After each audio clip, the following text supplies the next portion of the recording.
नमस्कार, सुदर्शन न्यूज देख रहे हैं आप। मैं आपके साथ आशीष प्रमोद गोस्वामी। सीधा गोरखपुर लेकर चलेंगे। मुख्यमंत्री योगी आदित्यनाथ क्या करें, पहले वो देख लीजिए। को बड़ा होने दें, पर्यावरण संरक्षण के लिए किए जाने वाले किसी भी उपाय के साथ जुड़े।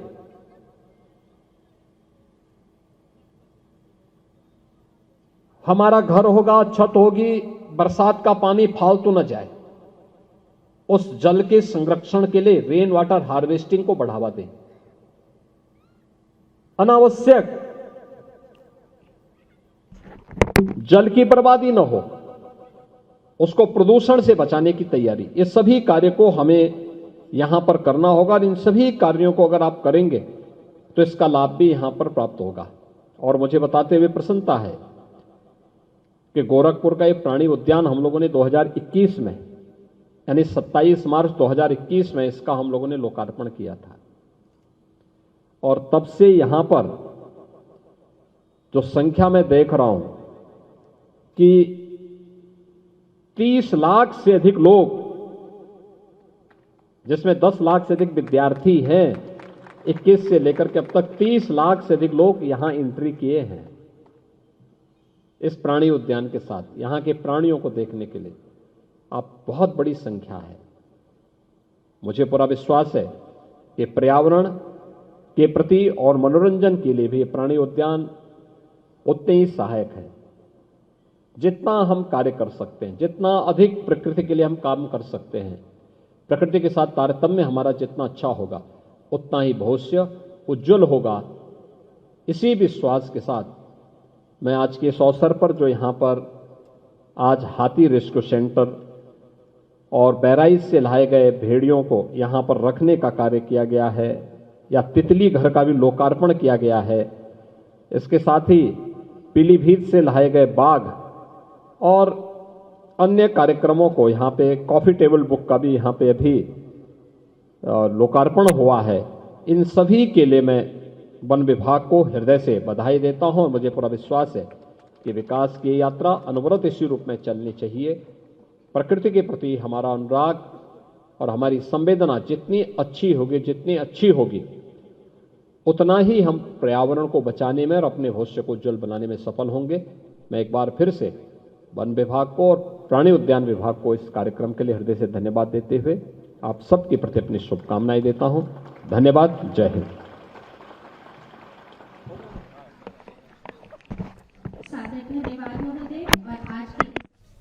अब बात अपना उत्तराखंड की हम करेंगे। देखिए, निकाय चुनाव को लेकर पार्टियों ने कमर कस ली है। पार्टियों ने प्रचार प्रसार भी काफी तेजी से करना शुरू कर दिया है। सीएम धामी भी लगातार प्रचार प्रसार में जुटे हुए हैं। उत्तरकाशी में बीजेपी प्रत्याशियों के पक्ष में उन्होंने जनसभा को संबोधित किया। निकाय चुनाव का महारण, उससे जुड़ी ये जानकारियां। निकाय चुनाव को लेकर पार्टियां बहुत एक्टिव है। विशेष तौर पर मुख्यमंत्री धामी लगातार तमाम क्षेत्रों में जा रहे हैं और पार्टी प्रत्याशियों के लिए समर्थन मांग रहे हैं। सीएम धामी ने रोड शो किया है। भारी संख्या में इस दौरान लोग उमड़े। उत्तरकाशी में बीजेपी प्रत्याशी के पक्ष में जनसभा भी करते दिखाई दिए मुख्यमंत्री पुष्कर सिंह धामी।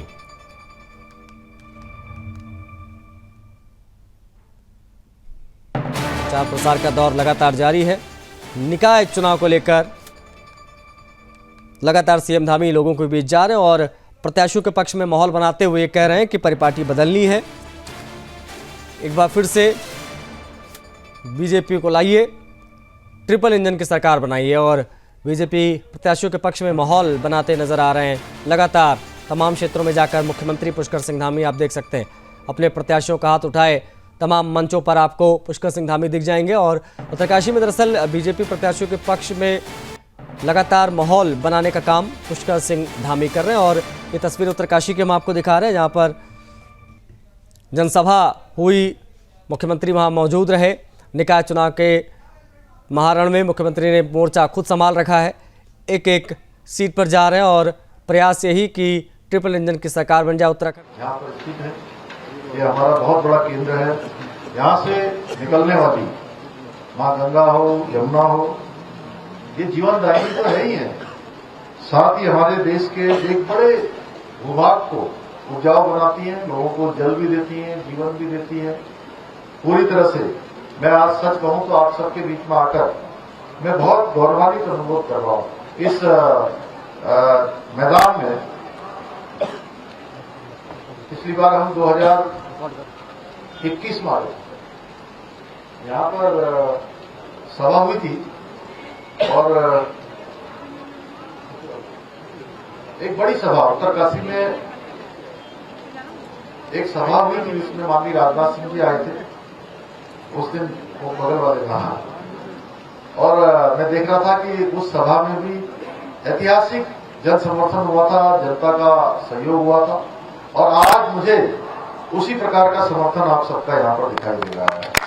बड़ी संख्या में आप सब आए हैं और आज ऐसी भूमि पर मैं खड़ा हूं जहां के लोगों ने अपनी लोक संस्कृति के लिए, यहाँ के लोक परंपराओं को लगातार संजो कर रखने का काम किया है। भाइयों बहनों, आप सभी के मध्य मैं आज उत्तरकाशी नगर पालिका के अध्यक्ष पद के प्रत्याशी भाई किशोर भट्ट जी और उनके साथ हमारे सभी सभासद प्रत्याशियों के लिए सबका समर्थन मांगने के लिए आया हूं। और किशोर भट्ट लंबे समय से समाज सेवा के क्षेत्र में सक्रिय हैं, आप सब जानते हैं। मेरे साथ काम करते हुए भी हमेशा आप लोगों की समस्याओं को दूर करने के लिए लगातार प्रयत्नशील रहते हैं। आप सभी इस बात के साक्षी हैं किस प्रकार से इन्होंने विद्यार्थी जीवन से ही क्षेत्र के विकास के लिए लगातार संघर्ष किया है और सच में बहुत दूरदृष्टि भाई किशोर के अंदर है। अभी देखा आपने किस प्रकार से उत्तरकाशी को चाहे धर्म नगरी के रूप में विकसित करना हो, एक स्मार्ट सिटी के रूप में बनाना हो, एक पर्यटन का और आस्था श्रद्धा के केंद्र के रूप में इस उत्तरकाशी को बनाना हो, उन सभी पर उन्होंने अपनी बात बहुत कम शब्दों में रखी और मुझे लगता है कि अगर थोड़ा और समय होता तो और विजन आपके सामने रखते। निश्चित रूप से ये सारे विजन धरातल पर तभी उतरेंगे, इसीलिए मैं आप सबसे आह्वान करने के लिए आया हूं कि 23 जनवरी को कमल के निशान पर अपना अमूल्य वोट देकर किशोर भट्ट सहित सभी हमारे भारतीय जनता पार्टी के प्रत्याशियों को आप सबने विजय बनाना है। और देश में भाजपा की सरकार, प्रदेश में आप सबके द्वारा बनाई हुई सरकार, जिसमें आपने मिथक तोड़ा था और ऐसा मिथक कि 22 सालों में पहली बार देश राज्य स्थापना के बाद किसी भी राजनीतिक दल को लगातार दूसरी बार सरकार में आने का आपने अवसर प्रदान किया था। और ये मिथक तोड़ने का काम, नया इतिहास बनाने का काम भी कहीं और नहीं है। उत्तरकाशी की भूमि, यही गंगोत्री, यही मां गंगा की भूमि, यमुना की भूमि, मां भवनाथ की भूमि, बाबा विश्वनाथ की भूमि, इसी भूमि ने उत्तराखंड राज्य में एक नया इतिहास बनाने का काम किया था, सारे मिथक तोड़कर भाइयों बहनों। और इस बार भी आप सारे मिथक तोड़ेंगे और उत्तराखंड में आज मैं लगभग उत्तराखंड के अधिकांश स्थानों पर चुनावी सभाओं में भाग लेकर आप सबके बीच में आया हूं, तो पूरे प्रदेश के लोगों ने एक तरफा मन बनाया है कि हर जगह ट्रिपल इंजन की सरकार बनानी है। राज्य में भी, केंद्र में भी आप पहले ही बना चुके हैं, अब नगर पालिकाओं में भी ट्रिपल इंजन की सरकार बनानी है। आज हम सभी जानते हैं हमारे प्रधानमंत्री जी के मार्गदर्शन में उत्तराखंड राज्य तेजी से आगे बढ़ रहा है, तेजी से विकास एवं समृद्धि के काम हो रहे हैं। चाहे आज हमारे 4 धामों का विकास हो, बद्रीनाथ का मास्टर प्लान हो, केदारनाथ का मास्टर प्लान हो, या अभी हम लोगों ने शीतकालीन यात्रा जो प्रारंभ की है, वो आने वाले समय में वो बहुत बड़ा हमारे राज्य के लिए बहुत बड़ा एक आर्थिकी का बहुत बड़ा साधन बनने वाला है। हमको हमारे यहाँ को समृद्धि लाने के लिए बहुत बड़ा कारण बनने वाला है। भाइयों बहनों, आज अनेक चाहे रेल परियोजनाएं हो, स्वास्थ्य सेवाएं हो, पेयजल का क्षेत्र हो, शिक्षा का क्षेत्र हो, स्वास्थ्य का क्षेत्र हो, हर क्षेत्र में हम समग्र विकास सुनिश्चित करने की दिशा में लगातार आगे बढ़ रहे हैं। इस क्रम में मैं उत्तरकाशी की बात करूं तो अभी हमारे विधायक जी बोल रहे थे, बहुत सारी योजनाओं पर यहाँ पर काम हुआ है। ये बस स्टैंड इसका साक्षी है, अभी बहुत सारे काम होने हैं। यहाँ पर कूड़े का जो तट पर ढेर लगा है, इसके लिए भी हम लोगों को एक साइंटिफिक तरीके से इसको योजना को भी धरातल पर उतारना है। अन्य जो सीवर के काम है, अन्य हमारे बस अड्डे का जो विस्तार का काम है, वो सारे काम यहाँ पर हो रहे हैं। और उत्तरकाशी में जो करोड़ों रुपए की लागत से अन्य कार्य भी, विकास के कार्य प्रगति पर है। कुछ समय पहले ही मेरे द्वारा ही 189 करोड़ रुपए की लागत से निर्मित तिलोक विद्युत ग्रह मंदिरी भारी के प्रथम चरण के main unit ring main unit RMU का शुभारंभ किया गया है। इस RMU से उत्तरकाशी में विद्युत उत्पादन के कार्यों में सुधार आ रहा है। आज क्षेत्र की मातृशक्ति। बढ़ेंगे आगे। देहरादून सचिवालय में कैबिनेट की बैठक से जुड़ी जानकारी आपको देंगे। सीएम धामिक की अध्यक्षता में बैठक हुई है। बैठक में यूनिफॉर्म सिविल कोड के नियमावली के प्रस्ताव पर मुहर लग गई है। बड़ी खबर आई निकलकर, सीएम को अध्यक्ष के तौर पर नामित किया गया। यूसीसी लागू करने की तारीख जल्द जारी की जाएगी, ये भी आपको बता दें। देखिए, ये भी संभावना जताई जा रही है किसी महीने यूसीसी लागू किया जाएगा। यूसीसी लागू करने वाला उत्तराखंड देश का पहला राज्य बनेगा।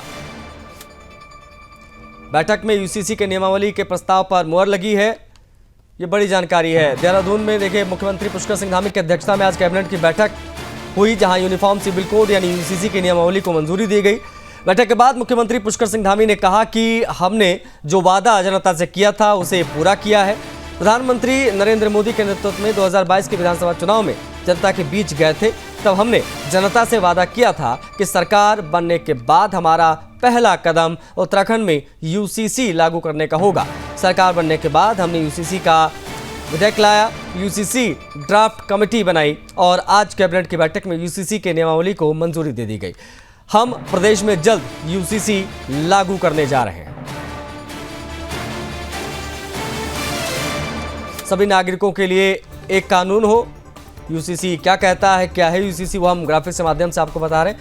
देखिए, भले वो किसी भी धर्म जाति का हो, मजहब का हो, लिंग का हो, उसको बस एक कानून के नीचे रहना पड़ेगा। आर्टिकल 44 के अनुसार यूसीसी लागू करना सरकार का दायित्व है। यूसीसी लागू करने वाला गोवा एकमात्र राज्य शुरुआत के दौर से रहा है, लेकिन आज़ादी के बाद अब उत्तराखंड इसे लागू करने वाला पहला राज्य बनेगा, यूसीसी लागू करने वाला।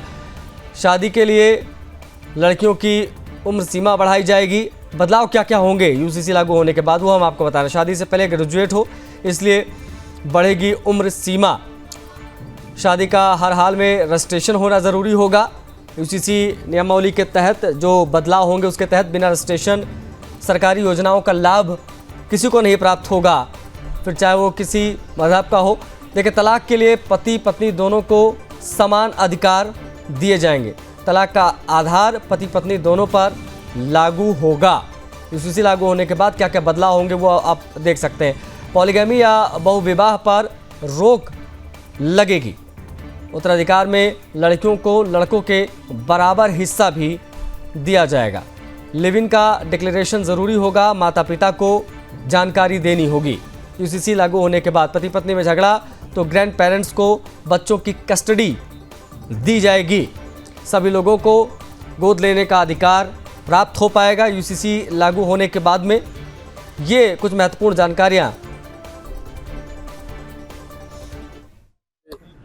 हमारा वायदा था, हमारा संकल्प था कि हम हमारे आदरणीय प्रधानमंत्री श्री नरेंद्र मोदी जी के नेतृत्व में जब 2022 के चुनाव में देवभूमि उत्तराखंड की जनता के समक्ष गए थे, तो हमने ये वायदा किया था कि हम सबसे पहले सरकार बनने के बाद पहला काम करेंगे, यूसीसी का विधेयक लाएंगे। हम यूसीसी का विधेयक लेकर आए और उस पर सभी ड्राफ्ट कमेटी ने ड्राफ्ट बनाया, विधेयक पास हुआ, राष्ट्रपति महोदय की मंजूरी मिल गई, एक्ट बन गया। एक्ट बनने के बाद प्रशिक्षण की जो प्रक्रिया है वह भी हमारी लगभग पूरी हो गई है। और आज माननीय मंत्रिमंडल में इस बात पर हमने चर्चा करी है कि जल्दी से जल्दी हम उसका डेटों का, चूँकि सारी तैयारी होने के बाद, क्योंकि भारतवर्ष में सबसे पहले यूसीसी लागू करने वाला राज्य देवभूमि उत्तराखंड बनने जा रहा है, तो सभी चीज़ों की समीक्षा करने के बाद हम देखिए, निश्चित रूप से मैं अपने माननीय मुख्यमंत्री जी का आभार व्यक्त कर रहा हूँ, अभिनंदन कर रहा हूँ, जिन्होंने एक बहुत बड़ा फैसला जो एक नज़ीर बन रहा है पूरे देश के लिए और यूसीसी के लिए आज माननीय मंत्रिमंडल ने इसकी स्वीकृति दी है और पहला राज्य बनेगा हमारा उत्तराखंड जो देश में इस यूसीसी को लागू करेगा। और आज माननीय मंत्रिमंडल ने माननीय मुख्यमंत्री जी को अधिकृत किया है कि वो अपने पूरे सभी विषय को देखते हुए कब से लागू होगा वो उसकी घोषणा करें। लेकिन निकाय चुनाव को लेकर मतदान में अब सिर्फ 2 दिन बचे हैं। ऐसे में चुनावी रण में उतरे प्रत्याशी लगातार जनसंपर्क और बैठकों का दौर जारी करेंगे।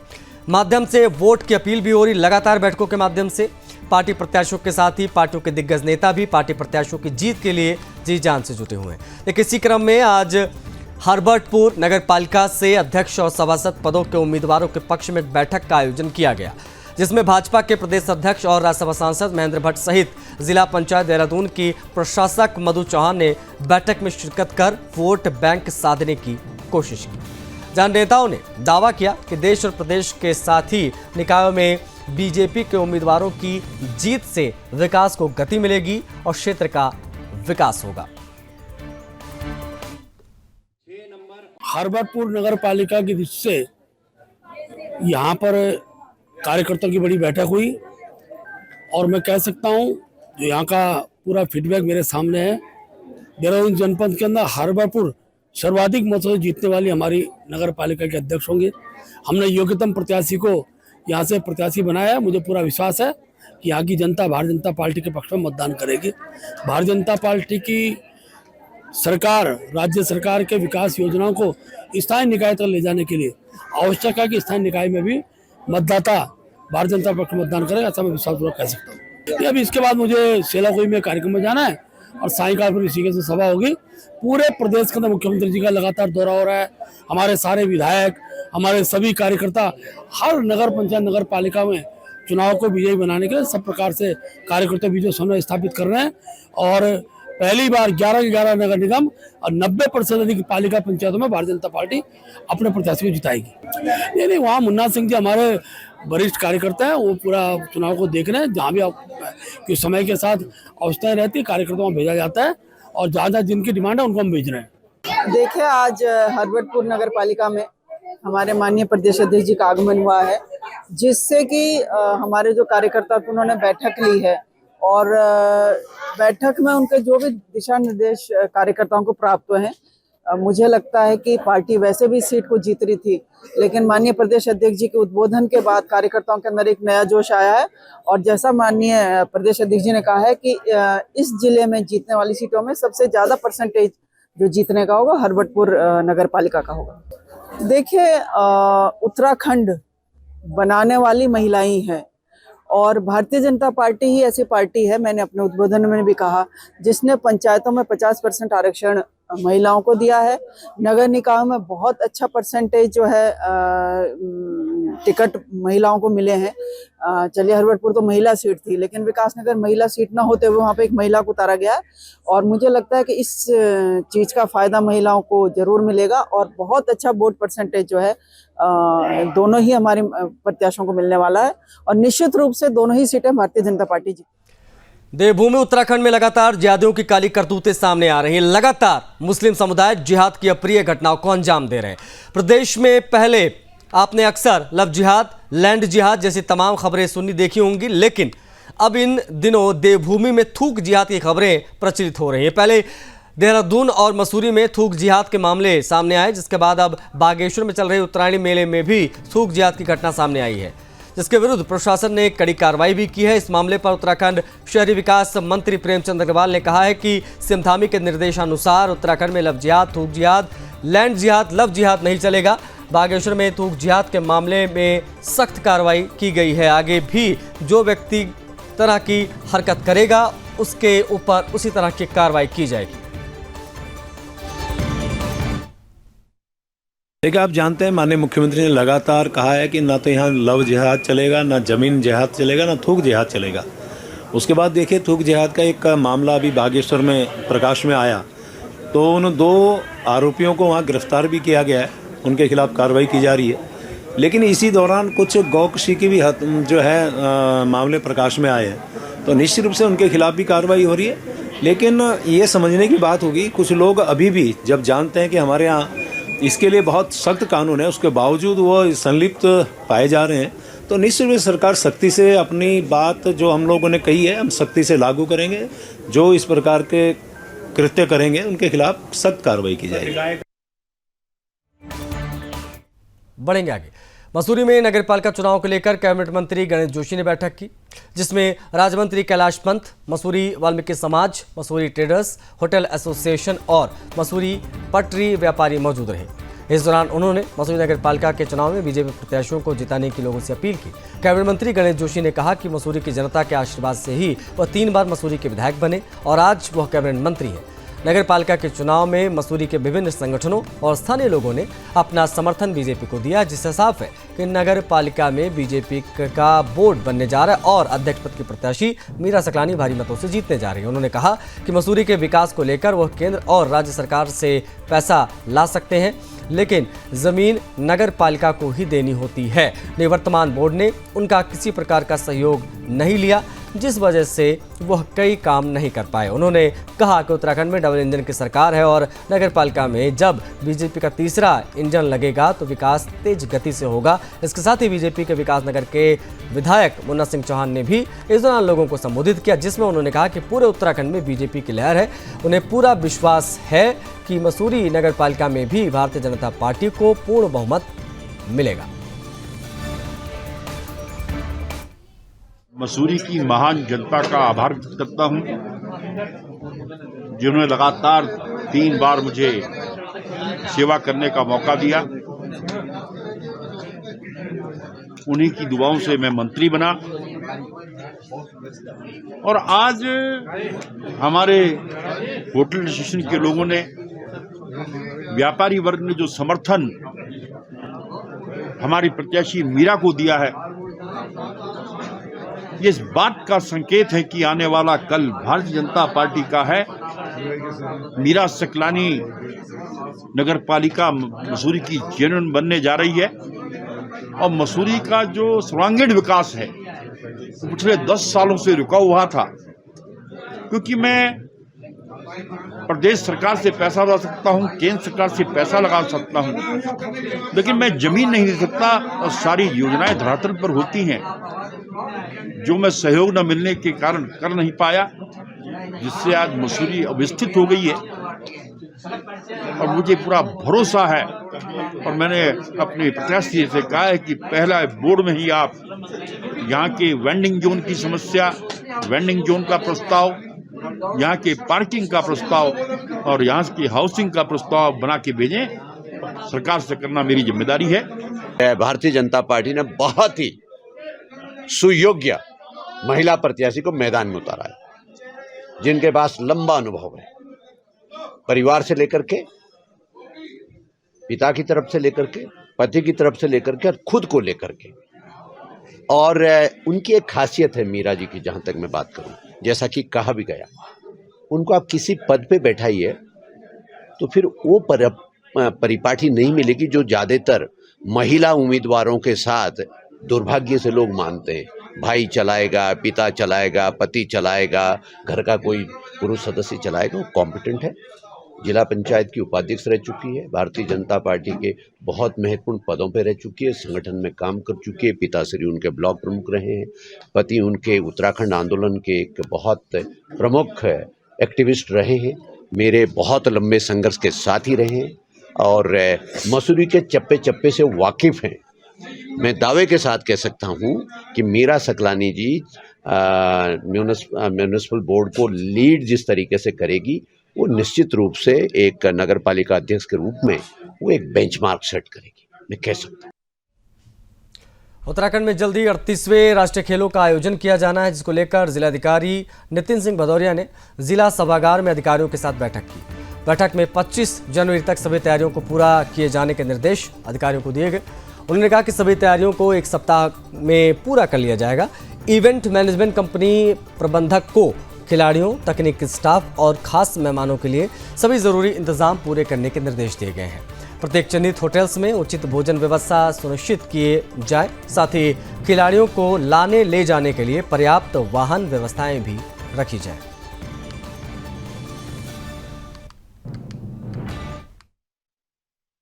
इसमें राष्ट्रीय खेलों में हम लोगों ने पूरे समन्वय से रोज हम लोग लगे हुए हैं और इसमें आप लोगों ने खुद भी देखा होगा कि 1 महीने में काफ़ी तेज़ी आई है। कुछ जो एक्सटर्नल काम हैं जो जिला प्रशासन द्वारा किए जा रहे हैं वो लगभग पूर्णता पे आ गए हैं। वॉल पेंटिंग लगभग कंप्लीट हो चुकी है, यहाँ पे टीमें आ गई हैं एसीटी की और इवेंट मैनेजमेंट एजेंसी भी यहाँ मौजूद हैं, तो उनके साथ रोज़ बैठकर यहाँ पे मीटिंग की जा रही है। नोडल अधिकारी अपॉइंट हो चुके हैं तथा कोशिश ये की जा रही है कि बिल्कुल सुगमता से इन खेलों का आयोजन हो जाएगा। सभी उच्च अधिकारियों की विजिट्स लगी रहेंगी और नोडल अधिकारियों के आने से जो एक देहरादून और यहाँ पे जो समन्वयक की भूमिका होती है उनके द्वारा पूरी निभाई जा रही है। उन्होंने पूरा असेसमेंट भी किया और उनके निर्देश भी दिए हैं। अपना उत्तराखंड में फिलहाल के लिए इतना ही। मुझे आज्ञा दीजिए। जय हिंद।